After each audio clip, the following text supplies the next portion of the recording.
Hello, I'm Professor Godwin-Jones from the English Department, and I want to introduce this course to you very briefly. This is Next 275, AI, Texts and Cultures, with the specific topic for this section on sentient beings, from folktales to AI. And I'm really excited about this course because it combines a number of my personal interests. So I'm looking forward to working with the content of the course. And my background originally is comparative literature, 19th century in particular. But I've been working in a number of areas in terms of research and teaching over the years. One of those continues to be in literary studies, and in particular in 19th century and Romanticism and Realism. I've written several books on that topic. More recently, since I teach both courses in literature but courses in language, I've taught French and German at VCU for a long time, and more recently mostly courses in German. And so through that, I've become interested in applied linguistics, and particularly in the use of technology in language learning. And that's how I got interested in AI, but I have to say also through my personal interest in reading science fiction. And so this course combines a lot of different personal interests of mine. 19th and 20th century literature, science fiction, and in particular, in the 19th century, I've been doing quite a bit of teaching and research on the Grimm brothers' fairy tales.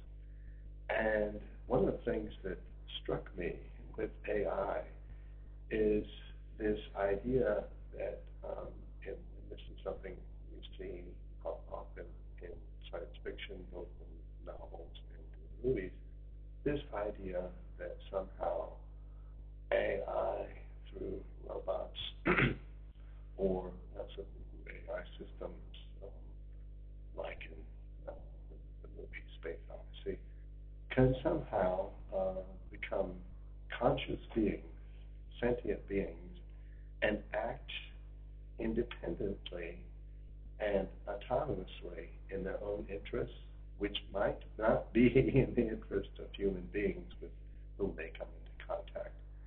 And that struck me as being very similar to what happens in European Romanticism, and particularly in fairy tales, but also other works of Romanticism, Frankenstein, for example, by Mary Shelley. And as I mentioned, I've done a lot of work in the Grimm brothers' fairy tales, and this comes up all the time, that objects in nature, trees or rocks, or animals can speak and can act and can sometimes help the protagonist and sometimes hinder them.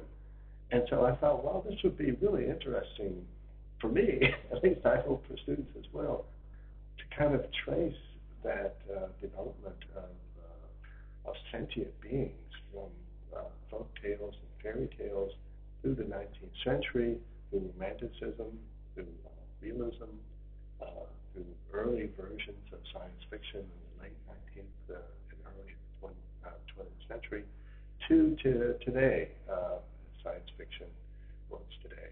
So I'm hoping this will be a course that matches at least some of what we cover, some of what you might be interested in. Please do read initially the syllabus so you get a sense of what we'll be doing, what the workload will involve. And please let me know if you have any questions at any time. I'm available by email, but I can meet with you in my office as well. Just let me know if you have any questions or you have a need or desire to meet with me. I'll be happy to do that. So good luck in the course, and we'll talk again.